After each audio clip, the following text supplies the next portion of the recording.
नमस्कार दोस्तों, 10th class geography का फर्स्ट चैप्टर संसाधन और विकास का यह तीसरा पार्ट है। कौन सा पार्ट है? तीसरा पार्ट है। और तीसरा पार्ट में जो टॉपिक है सबसे पहला वो क्या है? भूमि निम्नीकरण।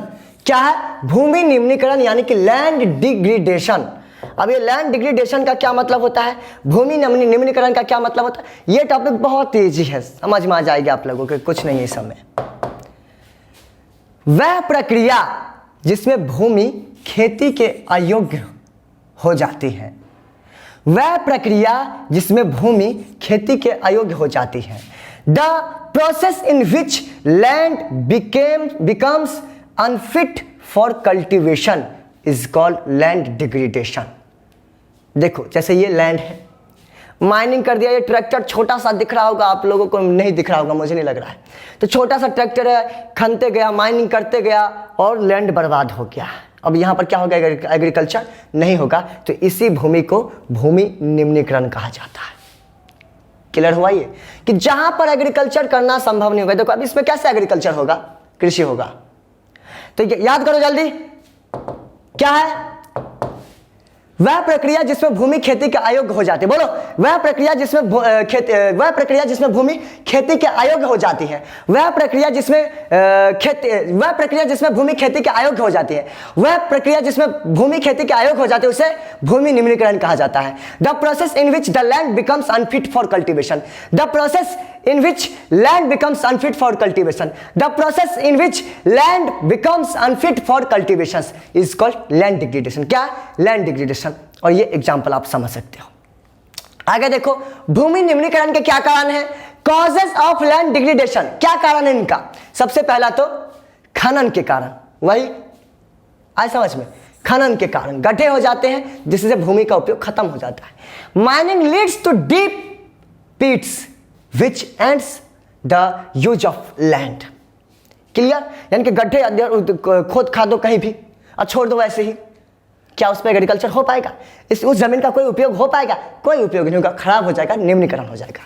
तो पहला खनन के कारण, माइनिंग, पहला खनन, माइनिंग, पहला खनन, पहला पॉइंट खनन याद रखेंगे। दूसरा अति पशुचारण भूमि निम्नीकरण का मुख्य कारण है। ओवरग्रेजिंग पहला, दूसरा अति पशुचारण, दूसरा ओवरग्रेजिंग। दूसरा क्या है? अति पशुचारण, ओवरग्रेजिंग है। घास होती है और घास मिट्टी को पकड़े रहती है, लेकिन जितना पशुचारण होगा, पशु चढ़ जाएगा उसको, तो मिट्टी को उखाड़ते हुए चली जाती है और वो लैंड को बर्बाद कर देती है। आए समझ में? तो पहला माइनिंग यानी कि खनन, दूसरा अति पशुचारण यानी कि ओवरग्रेजिंग। 2 पॉइंट याद हुआ। आगे तीसरा अति सिंचाई। अति सिंचाई यानी कि over irrigation, over grazing, mining. अति सिंचाई, अति पशुचारण और खनन। अति सिंचाई के कारण क्या होता है? अति सिंचाई यानी कि जब ज्यादा हम पानी लगाते हैं खेतों में तो वो साल्टी हो जाता है खेत के सॉइल, तो उस पर एग्रीकल्चर नहीं हो पाता, वो भूमि खराब हो जाता है। आए समझ? ये साल्टी हो जाता है यानी कि क्या हो जाता है? मृदा खराब हो जाता है, नमकीन हो जाता है, उसे कहें तो लवणीय हो जाता है। औद्योगिक मल के कारण भूमि और जल दोनों प्रदूषित हो रहे हैं। Industrial Suez is the main source of the land and water pollution. औद्योगिक मल यानी कि औद्योगिक कचरा, फैक्ट्री से जो कचरा वगैरह निकलता है, इंडस्ट्रियल जो स्वेज है, वो सबके सब किसको बर्बाद करता है? एक तो लैंड को और दूसरा वाटर को। किसको बर्बाद करता है? पहला भूमि को और दूसरा जल को, पहला भूमि को और दूसरा जल को। आज समझ में? इंडस्ट्रियल स्वेज यानी कि आपका मल जो होता है, कच्चा कूड़ा करकट जो भी निकलता है, सबको बर्बाद करता है। जहां भी रखता है वो वहां पे लैंड का यूज या पानी का यूज नहीं कर पाते हैं। तो पहला पॉइंट खनन। बोलो, पहला खनन। ये याद होगा तो अगला टॉपिक आ रहा है वो भी क्लियर हो जाएगा। ये याद हो गया तो अगला टॉपिक जो आ रहा है ना वो सब क्लियर हो जाएगा।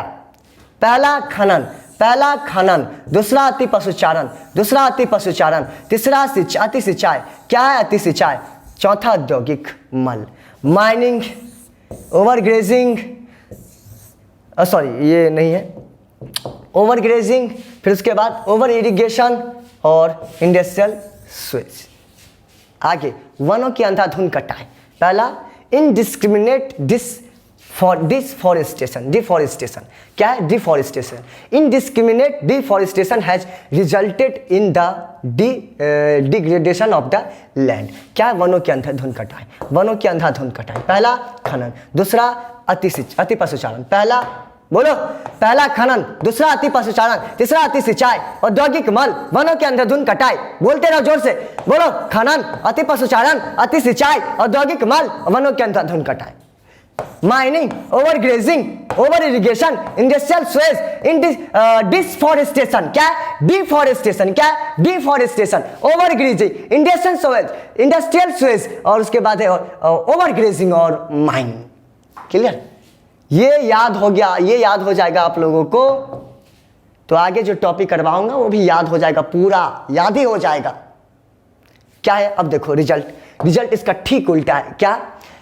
भूमि निम्नीकरण को नियंत्रित करने के उपाय, conservation of the land degradation, कि जो भूमि खराब हो जा रही है, जिस पर एग्रीकल्चर हम नहीं कर पा रहे हैं, उसको कैसे सुरक्षित रख सकते हैं, कैसे संरक्षित कर सकते हैं, कैसे कंजर्व कर सकते हैं। तो आपने जो कॉजेस पढ़ा था ना, अति पशुचारण, माइनिंग, अब देखो याद है ना, ये सब याद हो जाएगा एक बार। खनन को रोक करके बाय स्टॉपिंग माइनिंग। क्लियर? जब माइनिंग को रोक देंगे तो गड्ढा होगा ही नहीं। दूसरा अति पशुचारण, बाय मैनेजिंग ओवर ग्रेजिंग, यानी कि अति पशुचारण का प्रबंध करके, क्या प्रबंधन करके, क्या करके? Managing by managing over grazing. मतलब भाई बोला कि माइनिंग को बंद कर दिया सर आपने, खनन को रोक दिया, इसको भी रोक दो ना। अबे गधो, पशु रहेगा ही ना, जानवर को थोड़ी खत्म करना है, जानवर तो हमें रखना ही पड़ेगा ना, तो जानवर रहे, ये बहुत जरूरी है। लेकिन साथ ही साथ मैनेजमेंट भी सही से हो, ताकि जो गलतियां हो रही है वो गलतियां ना हो पाए। यानी कि प्रॉपर तरीके से अगर मैनेजमेंट करेंगे तो जानवर भी भूखे नहीं रहेंगे और साथ ही साथ मिट्टी भी खराब नहीं होगी। उसके बाद एक से अधिक पेड़ लगाकर, उसमें डिफॉरेस्टेशन था ना, अंधाधुंध कटाई करा था, पेड़ लगा दो, उल्टा करो सीधा, उसका उल्टा। सिंचाई के तरीकों में परिवर्तन करके, बाय चेंजिंग इरिगेशन मेथड, है ना, उसमें ज्यादा सिंचाई कर दे रहे थे, इसमें सिंचाई के तरीका में परिवर्तन करना है। औद्योगिक मल का सही ढंग से प्रबंधन करके, correct management of the industrial Suez. आए समझ में? देखो जो कारण समझा था वो कारण याद है, वो याद हो जाएगा कि खनन को रोक करके हम भूमि निम्नीकरण को नियंत्रित कर सकते हैं, अति पशुचारण का प्रबंधन करके रोक सकते हैं, अधिक से अधिक पेड़ लगा करके हम भूमि निम्नीकरण को होने से बचा सकते हैं, सिंचाई के तरीकों में परिवर्तन करके, औद्योगिक मल का सही ढंग से प्रबंधन करके, by stopping mining, by managing over grazing, by planting more and more trees, by changing irrigation method, correct management of industrial sewage. Clear? मैं बोला था ना याद हो जाएगा, अभी और चलो और भी याद होता जाएगा। तो ये था भूमि निम्नीकरण, लैंड डिग्रेडेशन का मीनिंग, उसके बाद कॉजेज पढ़ा, उसके बाद हमने कंजर्वेशन यानी कि लैंड भूमि निम्नीकरण का सबसे पहले अर्थ समझा, उसके बाद हमने कारण को समझा और उसके बाद हमने नियंत्रित करने के उपाय को समझा। अब इसी से मिलता जुलता टॉपिक है मृदा अपरदन। क्या है? मृदा अपरदन, सॉइल इरोजन। क्या है? Soil erosion. क्या है? सॉइल इरोजन, मिट्टी के कटाव और बहाव के प्रक्रिया को मृदा अपरदन कहते हैं। The process of removal and flow of soil is called soil erosion. Sir समझ नहीं आया। समझ कैसे नहीं आएगा? ये अगर माइनिंग करेंगे, खनेंगे, मिट्टी निकालेंगे तो ये पूरा भाग निकलेगा अंदर से, गड्ढा से पूरा। आए समझ में? ये निकलेगा ना, ये निकलेगा।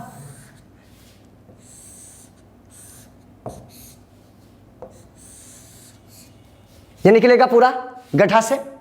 गड्ढा देखो वो था भूमि निम्नीकरण, यानी कि पूरा लैंड, ये लैंड है। क्या है? लैंड है पूरा। क्या है? लैंड है, तो लैंड डिग्रेडेशन हो गया था। ये मृदा, सॉइल, तो भूमि और सॉइल में अंतर होता है। भूमि तो ये पूरा हो गया, लेकिन जो सॉइल होता है ये भूमि का ऊपरी परत, जिसपे ये जो घास लगी हुई है, इसको कहते हैं, ये वाला पार्ट आपको ब्लैक ब्लैक हल्का सा दिख रहा होगा ऊपर में, इसको कहते हैं सॉइल यानी कि मृदा। भूमि का ऊपरी वाला भाग को मृदा कहा जाता है, मिट्टी कहा जाता है। तो अगर वो मिट्टी, उस मिट्टी का या तो कटाव हो रहा है या बहाव हो रहा है। बहाव कैसे होगा? हवा से बह जाता है। धूल होता है, ऊपर मिट्टी रहता है, तेज हवा आंधी आती है, सब मिट्टी को उड़ा कर ले जाता है। क्लियर, बहाव हो गया। दूसरा कटाव, पानी जब बाढ़ आती है ना तो पानी करंट, उसका जो करंट होता है वो एकदम तेज होता है, तो मिट्टी को काटते हुए चली जाती है वो। आज समझ में अब, तो इससे नुकसान होता है। और आपको ये पता होना चाहिए कि जो फसल उगती है वो मृदा में उगती है, भूमि में नहीं उगती है, मृदा में यानी कि मिट्टी में, सॉइल में, और वो 1 या 2 इंच होता है और वही बहा के ले जाती है। तो फिर उसके बाद कृषि कैसे होगा, एग्रीकल्चर कैसे होगा, तो ये नुकसान हो जाता है हमारा। क्लियर, ये बात समझ में आई?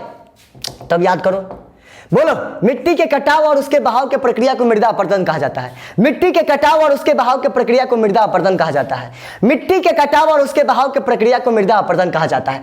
The process of removal and flow of soil is called soil erosion. The process of removal and flow of soil is called soil erosion. The process of removal and flow of soil is called soil erosion. सबसे पहला कटाव कैसे होता है, water यानी कि जब बाढ़ आती है, यानी कि जो फ्लड आती है, आज समझ में, फ्लड आती है। और उसके बाद बहाव कैसे होता है, विंड से, यानी कि हवा से। विंड से, किससे, हवा से। क्लियर। तो भूमि निम्नीकरण और मृदा अपरदन में क्या अंतर है? भूमि निम्नीकरण में ये सब खराब हो जा रहा था, ये गड्ढा पूरा खोद दे रहा है तो एग्रीकल्चर नहीं हो पा रहा है। लेकिन लैंड डिग्रेडेशन में, लेकिन मृदा अपरदन में क्या, एक केवल ऊपरी परत वाला भाग, इसकी चर्चा हो रही है, वो खराब हो जा रहा है। अब आगे देखो, मृदा अपरदन के कारण वही सारे पॉइंट है। पहला, वनों की कटाई के कारण मृदा अपरदन होता है। Soil erosion occurs due to deforestation. कैसे, जो वन होता है, यानी कि वन में क्या होता है, पेड़ पौधे घास वगैरह होता है, और पेड़ पौधे क्या होता है, पेड़ पौधे का जो जड़ होता है वो मिट्टी को पकड़ के रखता है, मृदा को, सॉइल को पकड़ के रखता है। भूमि के जो ऊपरी वाला भाग होता है उसको पकड़ के रखता है। लेकिन जैसे ही हम पेड़ पौधे हटा देते हैं, हवा आती है, बह जाती है, या फिर पानी का करंट तेज होता है, वो कट के चली जाती है। तो पहला क्या हो गया, वनों की कटाई के कारण। दूसरा, अधिक पशुचारण के कारण, वही soil erosion occurs due to overgrazing. किस लिए, ओवरग्रेजिंग का है।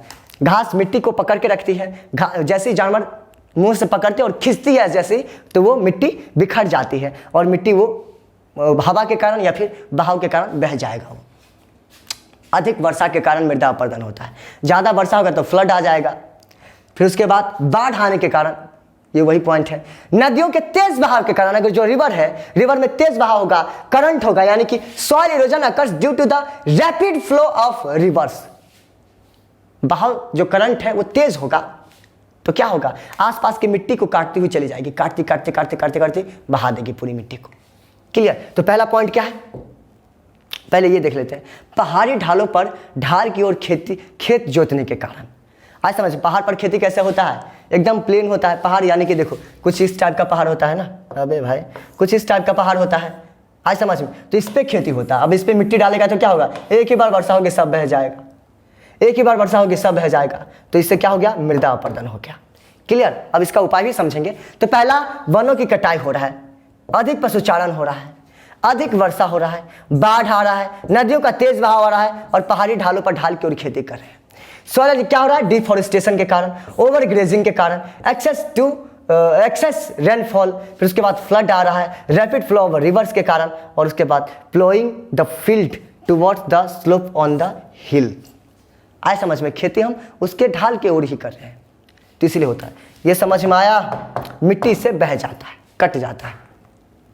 अब उपाय क्या है, ठीक इसका उल्टा कर दो, वन अथवा पेड़ लगाकर प्लांटेशन या प्लांटिंग ट्री, घास लगाकर, घास उखड़ जा रहा तो घास लगा दो। अति पशुचारण को प्रबंधन करके, वे वाला पॉइंट हमने पहले भी समझ लिया था। पहाड़ी ढालों पर सीढ़ीदार खेती करके, सीढ़ीदार यानी कि ये जो पहाड़ी वाला इलाका है इस पर सीढ़ी बना दो, हल्का सा, यहाँ पर सीढ़ी बना दो, यहाँ पर सीढ़ी बना दो, यहाँ पर सीढ़ी, यहाँ पर सीढ़ी, और इस पर मिट्टी रखो, आए समझ में, और हल्का से यहाँ उठा दो ताकि मिट्टी, वर्षा भी आए तो मिट्टी बहे ना। और ये मैं एक वीडियो भेजूंगा आप लोगों को, वहाँ पर देखिएगा, बहुत ही मज़ेदार तरीके से कृषि किया जाता है। मेहनत तो लगता ही, लेकिन हमें देखने में बहुत अच्छा लगता है। नदियों के किनारे पेड़ पौधे लगाकर, वही आए समझ में, देखो तो ये टॉपिक हो गया समाप्त आपका। पहला क्या, पेड़ पौधे लगाकर, घास लगाकर, अति पशुचारण को प्रबंधन करके, पहाड़ी ढालों पर सीढ़ीदार खेती करके, और नदियों के किनारे पेड़ पौधे लगाकर, प्लांटिंग ट्री, प्लांटिंग ग्रास, फिर उसके बाद सोलर मैनेजिंग ओवर ग्रेजिंग, फिर टेरेस्ड फार्मिंग, फिर उसके बाद planting trees along the bank of river can prevent soil erosion. Clear, समझ में आया? ये छोटा सा टॉपिक था, प्यारा सा टॉपिक था, और उम्मीद है कि आप लोग भी इसी तरह से काम करते रहेंगे और बहुत अच्छे तरीके से कर भी रहे और याद भी करेंगे, सुनाएंगे भी, मजा भी करेंगे। आज के लिए बस इतना ही। मैं थोड़ा सा थका हुआ बैठा, कोई बात नहीं, आज के लिए बस इतना ही। मिलते हैं अगले पार्ट में, और अगला पार्ट अंतिम पार्ट होगा। आज समझ में इस चैप्टर का अंतिम पार्ट होगा और ये चैप्टर समाप्त हो जाएगा, और उसके बाद हम एग्रीकल्चर पे चलेंगे, है ना, कृषि पर चलेंगे। तो आज के लिए बस इतना ही, रहने देते हैं और मिलते हैं कल यानी कि अगले वीडियो में। धन्यवाद।